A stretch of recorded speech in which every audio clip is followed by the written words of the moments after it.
Good morning, good afternoon, good evening to everybody on the line. Thank you for all of your comments so far, representing where you're from. This is the 2025 State of Pentesting Survey Key Findings webinar. So really excited that you're joining us today. I'm joined here by Tyler Shields, and why don't we just get into it and go over who exactly we are, and then we'll get into what we're going to cover and just jump right into it. So my name is Mar-Tang. I'm the field CISO here at Pentera. I've been in the industry for about 16 years, doing cybersecurity. Spent most of that time engineering different defensive solutions, ones that you're probably very familiar with: multi-factor authentication, security information event management, data loss prevention, privilege account management, network detection response, endpoint detection response, all that fun stuff, right? All the technology you're spending probably millions of dollars investing in, I spent as well engineering, and then had a very unique opportunity to come work for Pentera and put on the hat of the attacker. And I've been doing that ever since. And in this role as field CISO, I work with other thought leaders like Tyler, and we addressed and strategize different security, different ways to be secure and to enable our security program more, both with the tools that we've already invested in, as well as ways to keep them in check, such as the attacker's mindset, such as using Pentera. So today, I'm very happy to be joining you, and I'm joined by Tyler. And Tyler, why don't you go ahead and introduce yourself? You'll do a way better with your accolades than I will ever do. So, Sure, sure. I'm a little bit older. I actually started my career as an offensive security guy and penetration tester back in, gosh, dare I say it out loud, in the 90s. I've been in cybersecurity for a long, long time. Like I said, I did the first half of my career in the R&D side, the offensive security side, helped build up a number of cybersecurity technologies and tools, and then switched over to the dark side of the world and became a CMO, and then eventually also did some time as an analyst, market analyst. And I'm currently a market analyst for Enterprise Strategy Group, a part of Omdia. I have a little bit of business, a lot of tech, and can kind of have that rare, I guess, experience bridging the gap between the two. fun stuff. So I'm really happy you're here with me. I think we're gonna have we have a lot of great content for everybody on the line here. And let's take a quick minute before we jump into all that content to actually discuss a little bit of the background of what the survey is and why we do it. So this survey is issued by Pentera every year, and it's really we do this we think of it as a service to the community because we feel it's important that you have the ability to see where you are in regards to your pen testing programs, in regards to your peers around the world. And this year, this is the mindset behind the survey itself. So we surveyed 500 CISOs and senior security executives from different places around the world, as you can see broken down here. The organizations were enterprises with over 3,000 employees, and this data was collected during the between the dates of December 24th, 2024 and January 25th, 2025. So it's still relatively new data and recent data. And what we're really seeing is that the way we perceive risk is changing. And we're going to jump into some of the key findings and key statistics that came out of that report. And if you're curious and you don't already have a copy of the report, you can actually scan the QR code right here that I'm pointing at. Other side, Tyler. You scan this QR code and you'll actually get a copy of the report itself. So you don't have to do it right now because we actually have the statistics in front of us. So we're going to be talking to it. But if you want a hard copy, feel free to scan that and you'll get it right downloaded to your computer. It's actually also in the link. Thank you, Shara, or in the chat. So you can just click on the link right there. Well, where do we begin?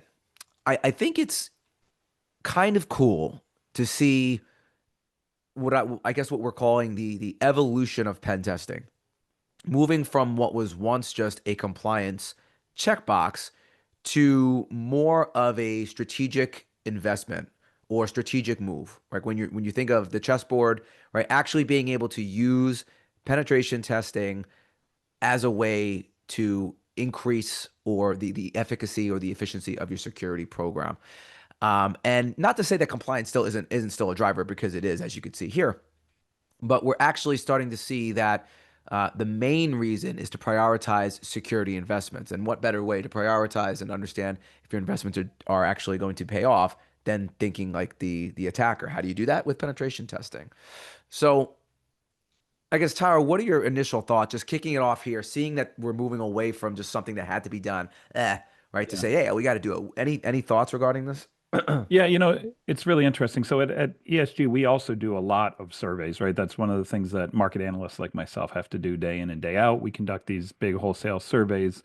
And we also have significant data that helps support some of the conclusions that come out of the State of Pentesting report that we have in front of us here today.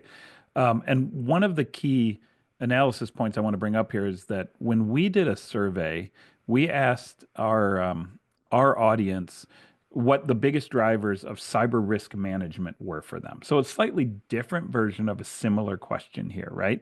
And what came out was that 51%, over half, said that risk assessments in general were the biggest drivers of cyber risk management within their organization. Pen testing has been around forever and ever. Like I said, I started as a pen tester when I was like 19 years old in the 90s, right? So, it's been around a long time and it has provided value for the better part of 3 decades. And I don't see that ever going away. And the reason that never will go away is that the human component is attached, right? And the piece where the ability to think differently, think outside the box, and think in unique ways, there will always be demand for that level of knowledge and understanding. And if you think of risk assessments or pen testing in that capacity, you quickly realize that it can't be a checkbox. It can't, right? It can be a bar that you must exceed, but it can't just be a checkbox. Yeah. I also think when we start when we talk about cyber in general, right? It's a risk mitigation game. So when you and it's nice to know that organizations are moving more towards saying, yeah, we need to have a comprehensive risk assessment. And there's more to that than just cyber. Obviously, risk in general can be other things, but cyber risk is in particular is special. And you're talking about the confidentiality, the integrity, the availability of Mhm. specific assets. That needs to be done, but how else do you understand whether or not that's going to be compromised other than just launching attacks and trying to see what attackers can do? But as you can see here, what's also interesting is aside from the fact that trying to prioritize security investments, there's also other reasons, right? We're looking to control security validation. Sometimes it's even executive mandates. Hey, maybe the board just is like, hey, we want to know where we stand, right? And that's all really, really important because if you don't really know what where your current posture is, how can you make decisions moving forward? Yeah. Yeah. And I think you're making a really good point, Jay. It's about understanding the value of the security controls that you have in place. Are they working to what degree, right? And understanding programmatically what exists. And sure, you can do that, with fully automated systems, and we recommend that you do, but also layering in some of the penetration testing capabilities and both automated and manual versions of that just provides a validation layer. I think that can't be received in many other formats. Yeah. And we'll talk. Well, I'm going to save the cyber insurance requirement because I think we're going to talk a little bit about that a little bit later. But also, I hate to say it, but I feel like as a population, maybe even across the world, obviously I'm biased and you're biased. We're Americans, right? So Americans, I get pieces of mail all the time like, oh, that you've been breached, you have a free credit report and all that stuff. But I think that organizations are also just realizing we need to understand what the impact would be. And as you can see here, that's also a big use case, right? Assessing the potential damage of a successful cyber attack. Like, what would happen if something were to go wrong, if we were to be breached?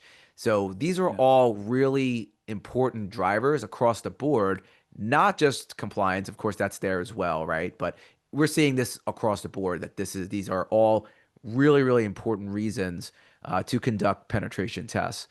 And Yeah. go ahead. Did you have a comment? Well, I was just going to say, I think, one other thing too that we can't overlook is the complexity of the infrastructure and assets that we're Yeah. that we're actually assessing as well. I think back in my day, right, as I come across as an old man, back in my day, it was all, web properties and things like that. But Yeah, the yeah, yeah. complexity of the infrastructure and the complexity of applications and assets and organizational structure has changed so drastically over the years, right, that um, the testing, the strategic importance of testing has really skyrocketed to match that level of complexity, right? As things morph into new views and new ways of executing infrastructure or systems, you have to keep up with that. And sometimes the automated tools and sometimes the technologies in a traditional sense can't keep up with that. And that's where that superset of capabilities becomes very important. Yeah. Well, I always, I talk to my clients about it and say, listen, the environment is changing all the time. We've seen an expansion of the attack surface. We've seen, identities take a very important role. And Hmm. that your comment to that around the attack surface or just generally like the way infrastructure changes kind of leads into the next point. And we're seeing a distributed nature of where attacks happen in that infrastructure. Now, naturally, it kind of makes sense that web-facing assets are at the top. Why? Because it's the immediate, it's the low-hanging fruit, right? It's the immediate, Yeah. it's what's there, right? It's just out there. As soon as you make something internet-facing, it's gonna get pelted by just tons of bad stuff. um, but it's really not one target. It's everything. It's the external facing environment. It's the internal assets. Why? Because we know that it's quite easy, I would say, or to cross the perimeter. Um, all it takes is one person clicking a link, drive-by download or something, right? And the attacker has that foothold, that beachhead inside the environment. And now, right, as more, I mean, we could talk about every single one of these, but I guess, what are your thoughts on this? Is this a surprise to you? Probably not, right?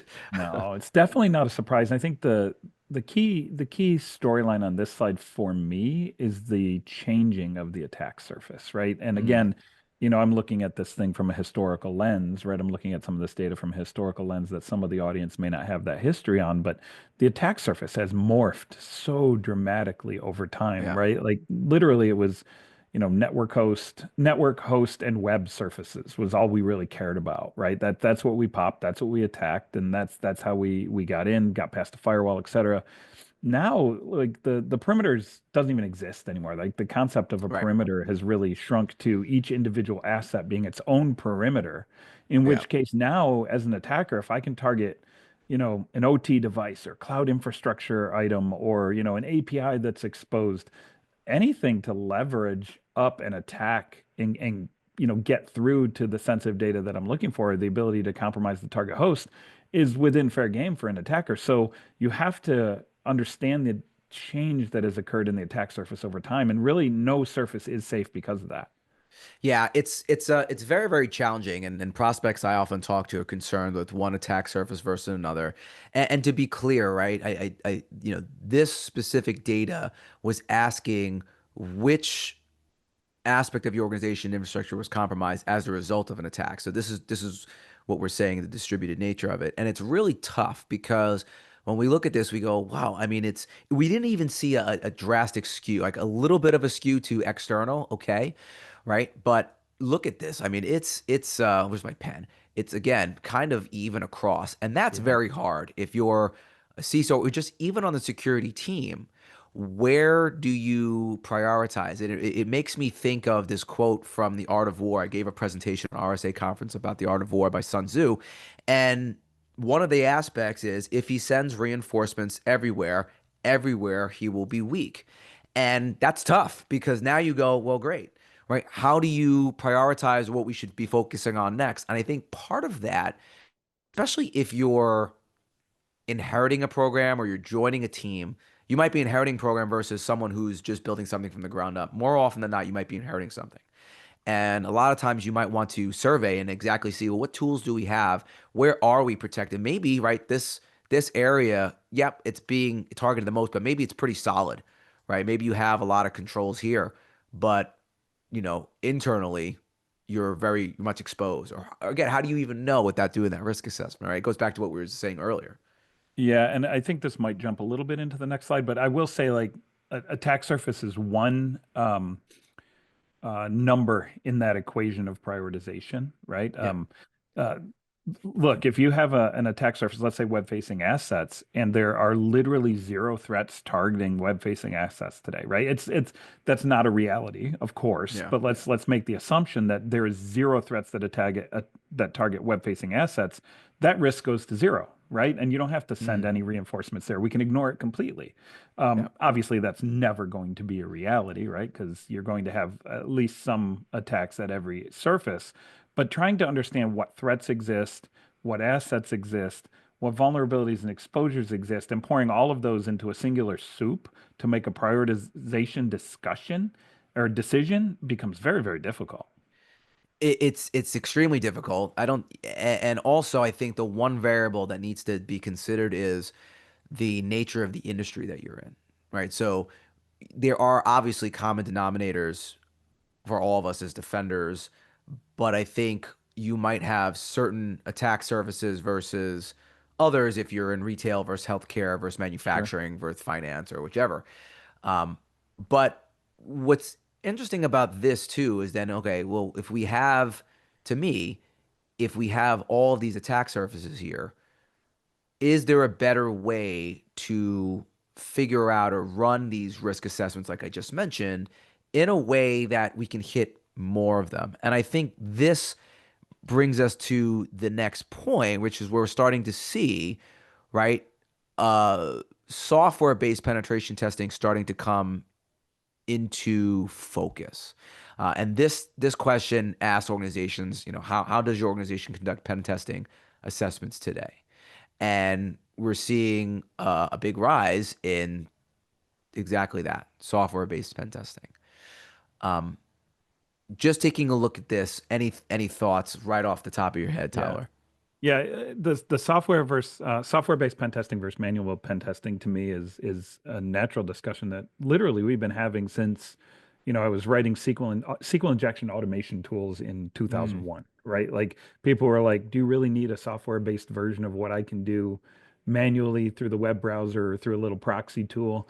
And the answer is, look, at the end of the day, anywhere where we can create automations to increase the speed of efficacy of an assessment to raise the baseline is what we should be looking forward to, right? So, to me, automation guarantees consistency. Automation guarantees, and software-based pen testing guarantees consistency, guarantees, a certain threshold of assessment that can occur, giving us the opportunity to free up resources from a manual spot to overlay on top of that and provide added value to the automations, right? And I don't think it's one or the other. I think it's a combo platter of both that really provide an excellent result. So, again, we like to bring ESG related data survey information to these kinds of conversations. And I think it's interesting. Some of the ESG data around the software-based pen testing topic is that 49%, again, roughly half of the organizations that we surveyed,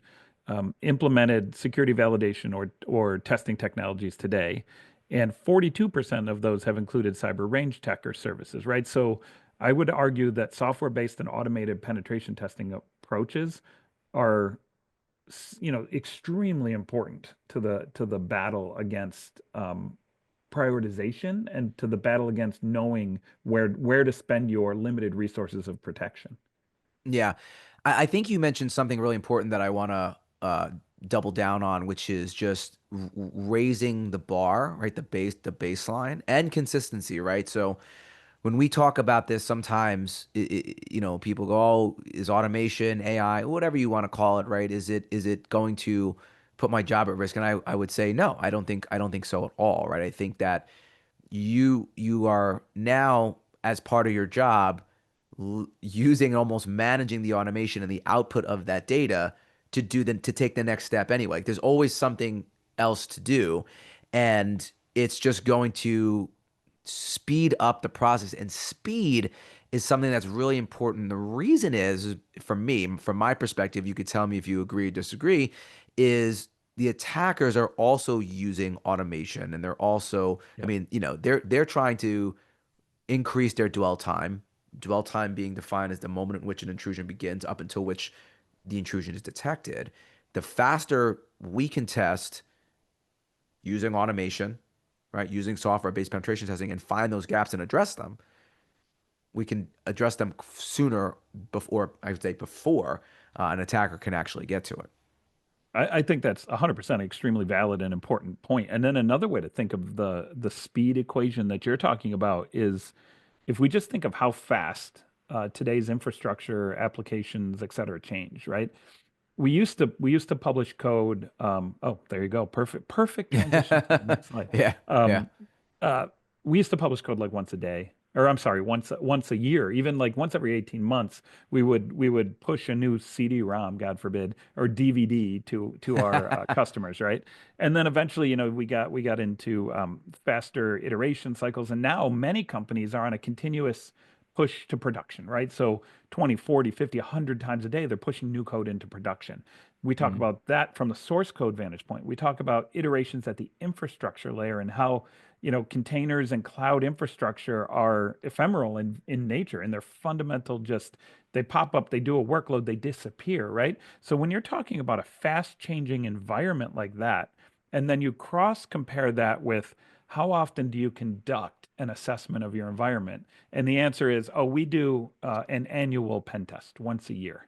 You quickly realize, but literally your point in time annual pen test against your continuously iterating and changing environment, how does that even remotely connect, right? And most, according to ESG data, most folks that we talk to do quarterly assessments at best, quarterly. And Yeah. it's like you got to figure out how to get more continuous. You got to figure out how to get more frequent. And that all comes to the point of that previous slide, which comes from automation, right? And it comes from software-based pen testing and finding ways to create a continuous assessment environment. Yeah. And I think that's where we're seeing, and this is another slide here, right? That's just showing how organizations are identifying exploitable security gaps in your organization. And exploitable is also the key Yeah. term here because we're seeing a general shift in, like, how do I say this? Like, security, you've been in it a long time, where you keep throwing out the 90s, right?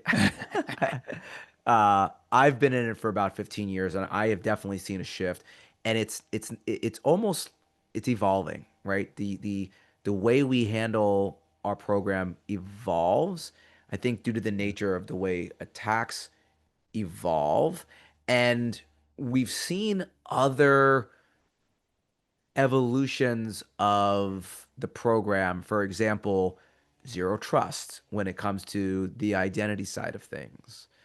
And I think from the identification of what we're now calling exposure, which is how much risk is there's that term risk again. Yeah. We're shifting towards the continuous nature of continuously assessing. So this is where we're starting to see Gartner's continuous threat exposure management come into play. And like you were saying, right, if you're doing things even quarterly, it's still a snapshot in time based on how often the infrastructure is changing, right? I mean, weekly Yeah.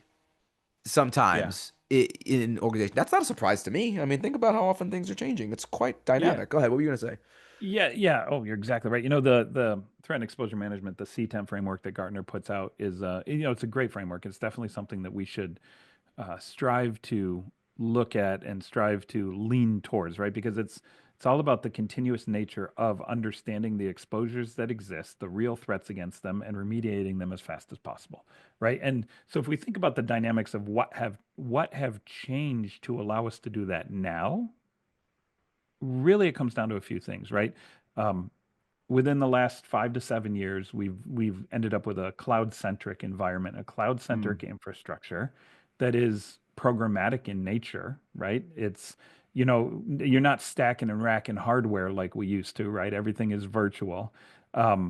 You're coupling that with every piece of data in your environment being API accessible, right? So now we can get at the state data of any asset within your environment. We can understand the current state of that asset, the current properties of that asset. We can understand the current state of the infrastructure programmatically, and then programmatically make changes to that to fix things. So we have, in the last 5 to 7 years, 10 max, really given ourselves an opportunity to create automated systems that exist around threat and exposure management for discovery of exposures, measurement of risk, and eventual remediation capabilities, right? So I believe that threat and exposure management frameworks are fantastic. I think some of the platforms that deliver them are excellent, but it doesn't mean that we stop validating our findings, right? We have to make sure that we couple with those automated technologies the superset of capabilities that say, hey, this has been fixed, right? This has been remediated. We have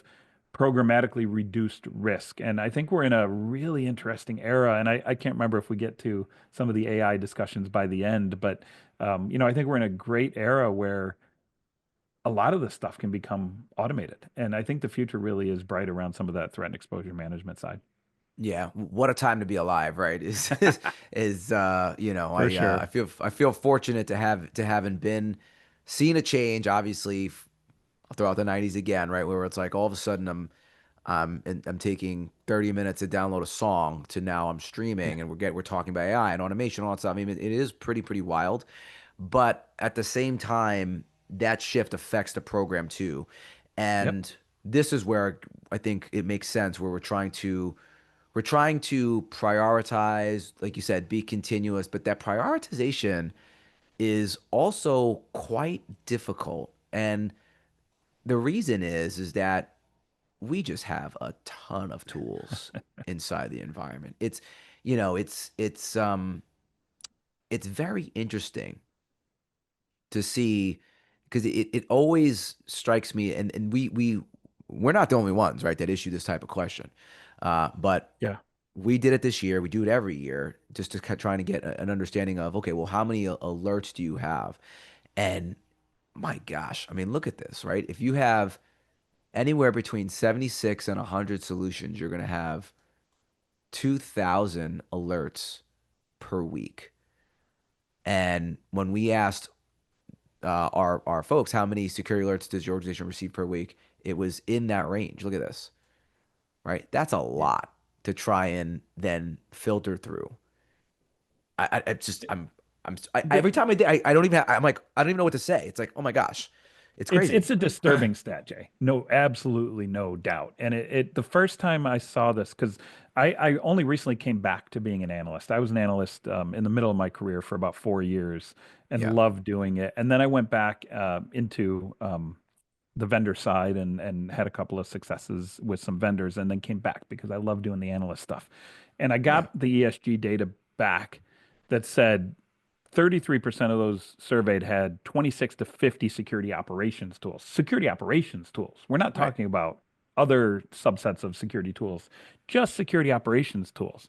Yeah, 8% had 51 to 75. And I was immediately like, what is going on here? Why do we need 30 to 70 tools in security operations, right? And it just was shocking to me that that tool count was so high, coupled with the point that you're making. And we didn't actually ask this data set, but the point that you're making from a data set perspective on the number of alerts when you multiply that out, it makes it impossible. No wonder we're hearing so many practitioners talk about alert fatigue and the yeah. ridiculous quantity of issues that they have to deal with day in and day out. It is absolutely incredible. It's a lot of data to filter through, and I think this is where we're starting to see when we look. I mean, just I always walk around the show floor, right? I'm trying to get a feel whether it's like RSA, Black Hat, or whatever. I'm trying to see, is there a common theme? And I want to say the common theme for the this year, last year has been, trying to use AI to help prioritize because prioritization is the issue. Um, and of course, I'm a little biased having, being, working for a validation company, right? I'm like, hey, listen, I think validation is the way because when you truly see full attack paths and the actual implication of what a Yeah. successful attack can be. You can prioritize things in the intrusion kill chain. But I think that that prioritization is also a result of just the fact that the tools aren't really they're not going down either.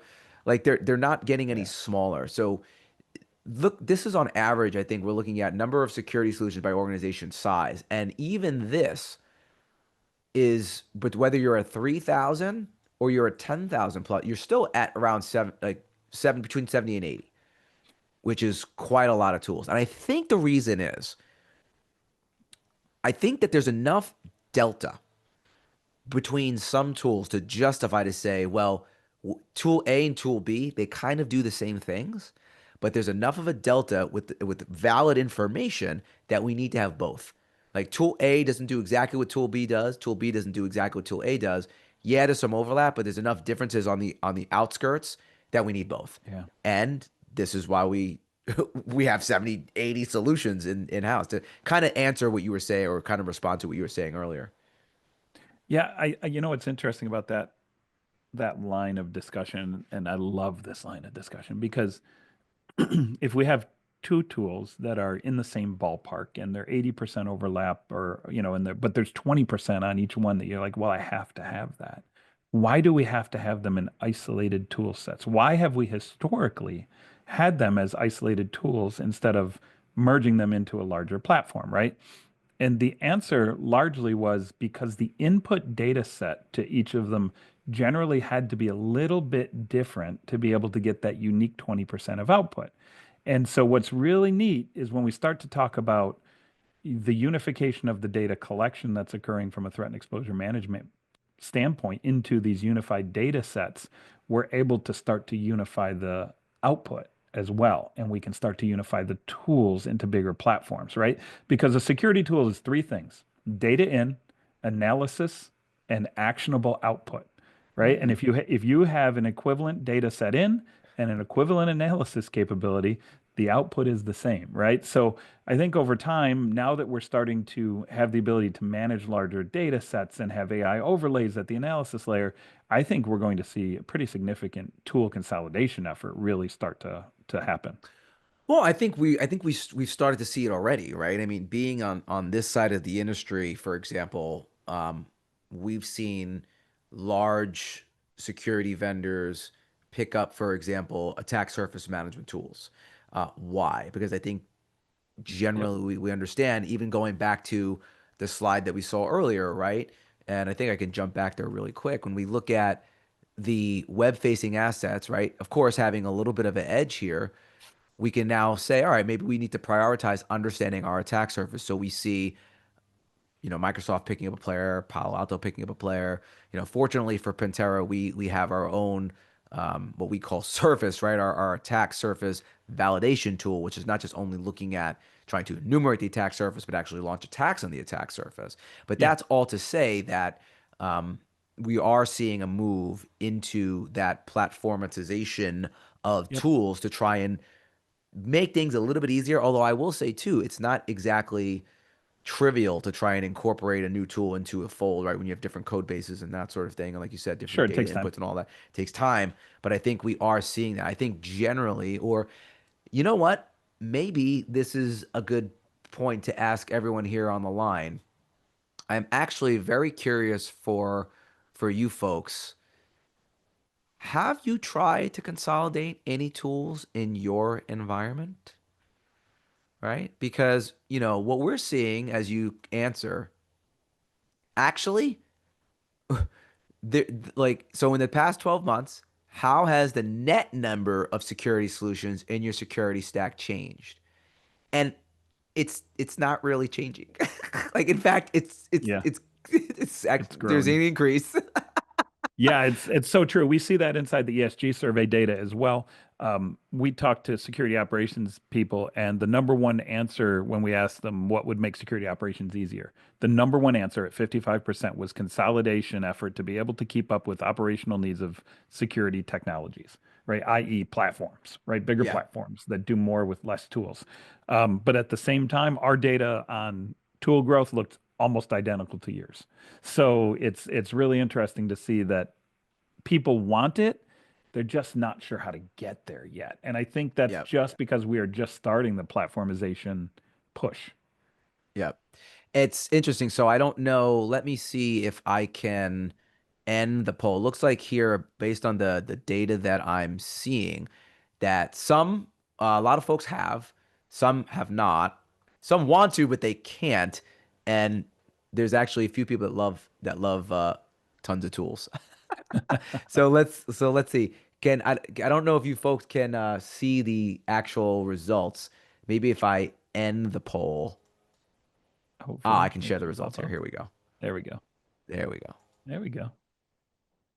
So, um, good for you guys. I would love to, and feel free to, if Interesting. you have comments on how you've actually consolidated, throw that in the chat. That's important for everyone to understand because clearly it's something that I think we want, but maybe we're not even sure how to accomplish that. So if you have a good story, please feel free to throw it in the chat there as we continue Yep. the discussion here. But I think, part of this too, think about that, like going back to what I was just saying. Now we're seeing a big rise in AI tools, and that is only going to, again, increase the amount. So now we have all these tools. We need another tool now to try and prioritize those tools. So it's layers on top of layers on top of layers. And with the overarching goal, I think, of trying to prioritize, we're trying to make sure, like we said, we don't want to send reinforcements everywhere. We're trying to make sure we're making the best use of our resources with limited, people, limited budgets. But what's also interesting is what is driving tool adoption as well. And what we're seeing also is that cyber insurance is like what I like to call an influencer, right? So now when we ask the question, has your cyber insurance provider compelled you to integrate a cybersecurity solution you were not previously considering? And looks like, yeah, quite a lot, right? Quite a lot of 93% of CISOs report that their cyber insurance provider has either recommended or required the adoption of a security tool not previously in place. Yeah, that's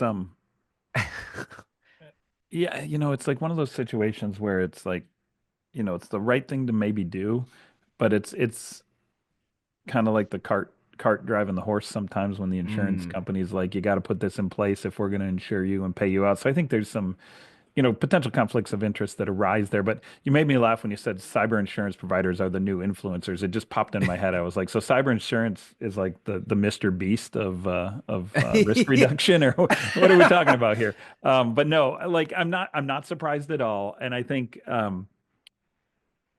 cyber insurance at the end of the day, they don't want you to be attacked, but they're a math equation. That's what they Yeah. are, right? They're really about reducing risk to the point that spend matches. That's what their goal is, right? So they want to take in enough money to reduce risk. They don't want you to have zero risk. They don't, if you had Mm. zero risk, you wouldn't need the insurance. They want that Right. balance, right? So Right. try Right. to Right. understand the driving factors around cyber insurance, and I'm definitely not a cyber insurance pro, right? So I Yeah. think I have limited I would argue I have very limited understanding of how cyber insurance truly works. But there's incentives I think to get you to lower your premiums, and at some point the diminishing returns will pop into play there. And they'll just say, "Hey, we're good now," right? Like if you get popped, that's okay because we're willing to pay out that amount of money, right? And that may not be okay for you as a business. That may not be okay for your customers. So there's always that balance there that's tough to figure out. Yeah. I think obviously, like you said, you want to have a layer of protection with the insurance. God forbid something happens. At the same time, the insurance companies want you to, when we think about risk, it's likelihood times impact. Impact being, I guess the severity or the cost of the breach. And can we bring either the likelihood down or the cost down? And that's cost is a little bit hard, especially for example, if your if your business is contingent upon making it's just cost. I think is harder. I think you're instead what you're trying to do is bring down the likelihood, which is why Correct. if you bring in tools, certain tools, etc., you could try and bring that likelihood down. Now, what we've seen, and I'm a little bit closer to this risk discussion and so, insurance from the fact that I understand it being a business driver because we at Pentera have a lot of discussions around ROI, and we have clients and customers who want to justify to the business why they should invest in security validation. Uh, Shameless plug, by the way. Like, if you want to have that conversation, please reach out to us. We have a methodology around that, and we can help you justify that. There's a previous webinar that I did. Go watch it after this one, of course. But it's really it's trying to figure out can we reduce the likelihood and being proactive and getting in front of attacks ahead of time can actually not only reduce the likelihood, but it can potentially reduce those insurance premiums because you're showing that your program is trying to mitigate things before they happen. And I think that's important. And the business loves it. Anytime they can save money, whether it's through insurance premiums or whatever, it makes sense. So I get this. I understand why it's happening. It's just it's an interesting dichotomy between, hey, we want a platform, we Yeah. don't want to increase, but at the same time we want to save money. So it almost is like diminishing returns, right? We're increasing the tools, we're saving money, but now what burden are we putting on our security teams as a result? Are they going to now they have more data to filter through? Yep.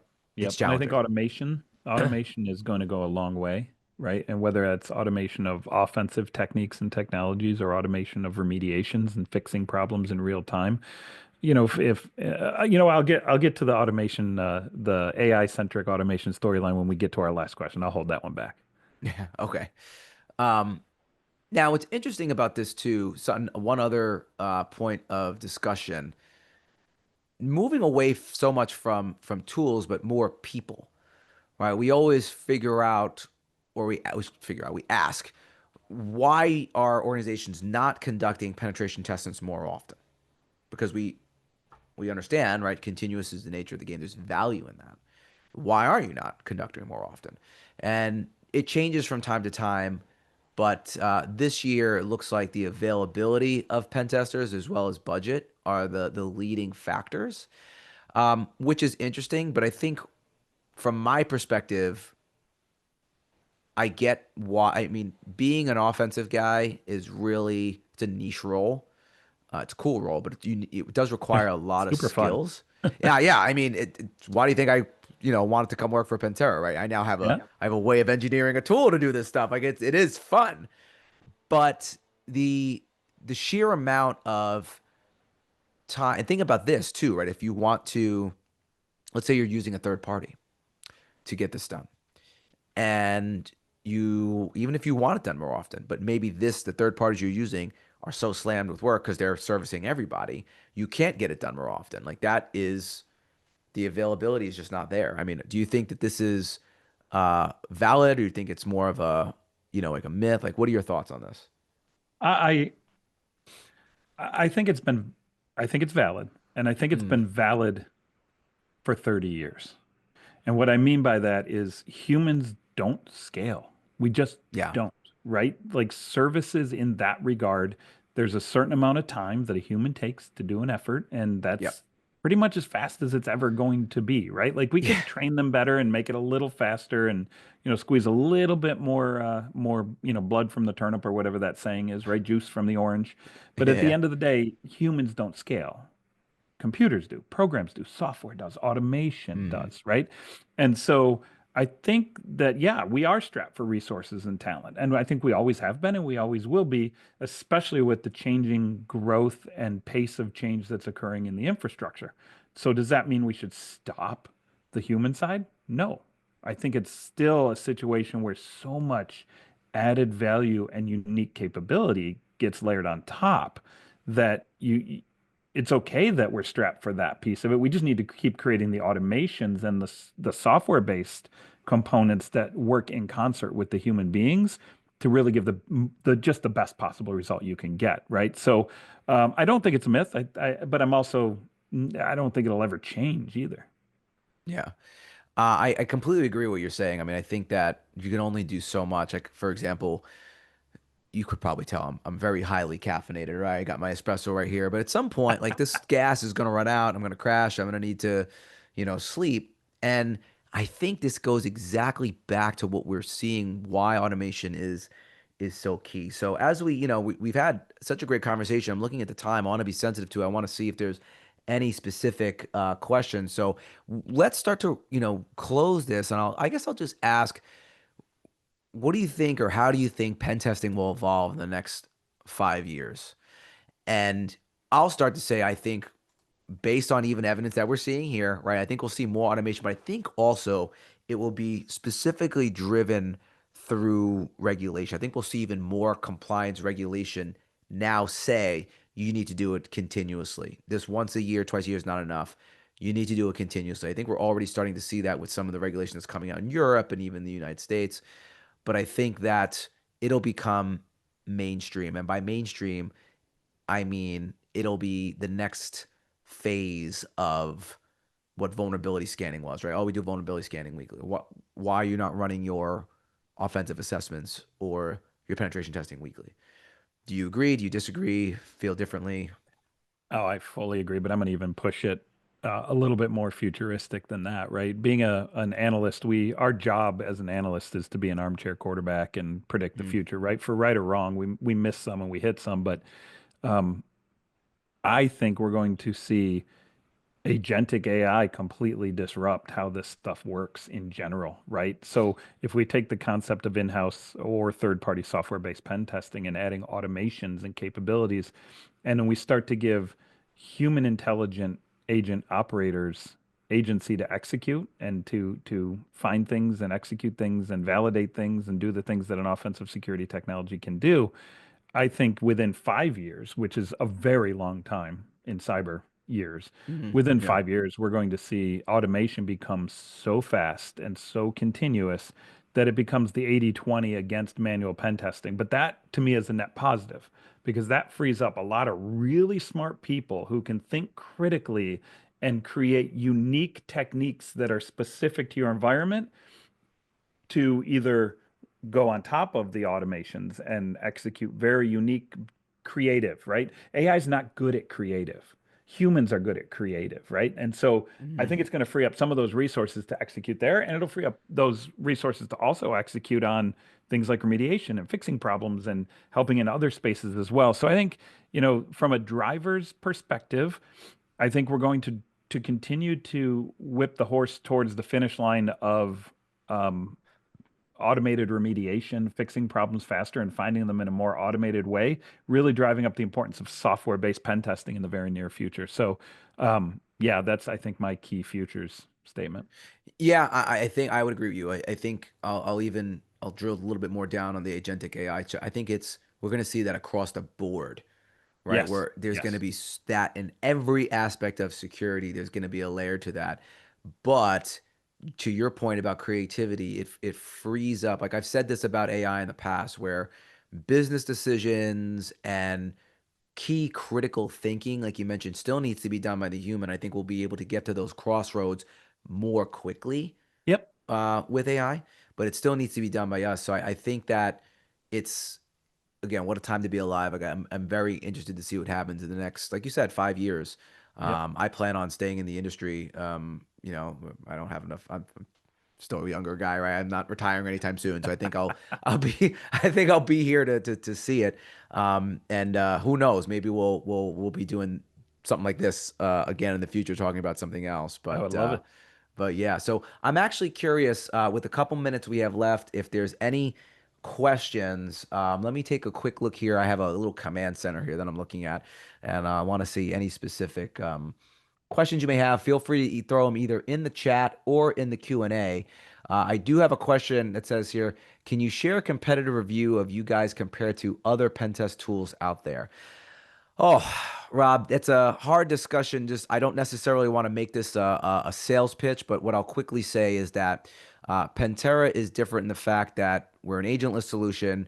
We're a safe by design solution, meaning you can use Pentera in your production environments without the worry of compromising the availability of your data or your servers or services, due to the nature of how our research team builds exploits into the tool, as well as the fact that Pentera, I would say, is a little bit more, it's easier to use. There's not a lot of hands-on that is required from other exploitation tools you might be familiar with. And I'll leave it at that. But I appreciate your question. And if you want more, please feel free to find me on LinkedIn, and we can Yep. have an offline discussion there. I will say too, you can go to any number of your analyst firms will have stack rankings of competitors in this space too. If you want to download any of their research documents, if you have memberships or subscriptions to them, ESG does not, but our sister company Omdia does, so they may have one that you can download as well. Cool, cool. Let me, someone else is asking a question here. Uh, we have you guys are awesome. Another question: how do you compare with Simulate? Are both in the same unique niche space? We're in the space of attacker's mindset, but Simulate is very different. Simulate is breach and attack simulation. So immediately off the bat, when you think of Simulate, you're deploying agents. It's a simulation based technology. You're not conducting real live tests. For example, you're not actively listening for identities on the wire. You're not actively trying to log in or execute remote code or drop malicious payloads or traverse firewalls and things like that. That's the big difference. It's real attacks versus a simulation agent based solution. I'll leave it at that. Um,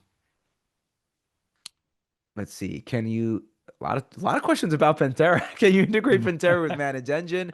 Pentera can integrate with many tools via the REST API. I think it warrants a specific conversation around what your specific use case is with Manage Engine.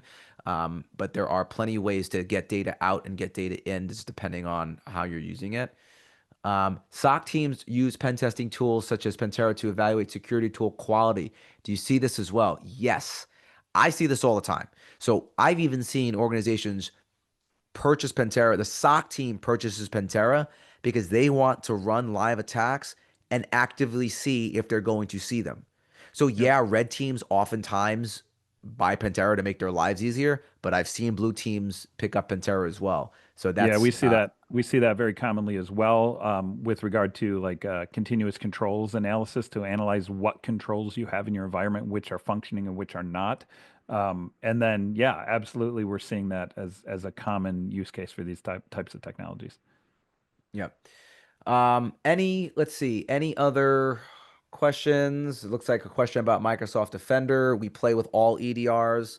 That is a main use case. So trying to understand the efficacy of EDR, whether or not it's responding, whether or not it's even been rolled out, is a very common use case for all of our customers.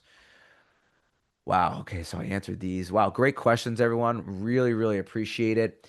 Um, Tyler, as we wrap up here, I just wanted to thank you for your time and being a great co-host here. This is the one of the quickest hours of my life because we're just sitting here having a conversation. Uh, it's kind of like if we were sitting down at the bar having a drink, talking about security validation, talking about pen testing. This was great. Once again, if you'd like a copy of the survey, please hit the QR code right here. Go to the link that in the top of the chat that Shira listed, and I have a very special invite for all of you. If exposure management is something that you're interested in, Pentera every year hosts the annual exposure event. It is the National Exposure Management Summit. It's happening on June 18th. I will be the host. I have a bunch of people joining me. All the security vendors and partners that you're seeing here at the bottom will be there. We have some very special guests. So please hit the QR code and register for that. And I will look forward to seeing you on June 18th.